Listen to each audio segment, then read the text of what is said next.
The Harry and Raymond Show.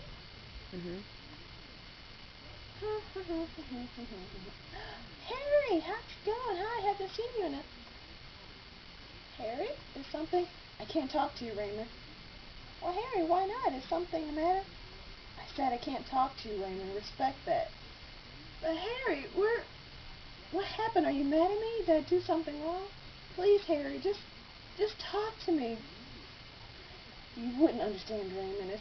It's complicated. Explain it to me, Raymond and Harry. We've been friends for ages. All right. I can't talk to you for an entire month, Raymond. Our friendship is over. But Harry, you can't mean it. You can't honestly mean it. Was it something I did? Did I hurt your feelings? Did I say something wrong?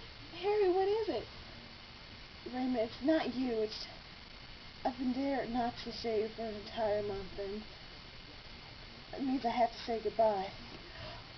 Harry, no, don't do it. You don't mean it. You can't be serious. What about our friendship? What about everything we've been through? The summer of '97, the fall of '94, that time we slipped in the bathtub? You can't be serious. You can't just throw that all away, Harry. Raymond, I have to. I have to. I'm sorry, Raymond. Goodbye. No.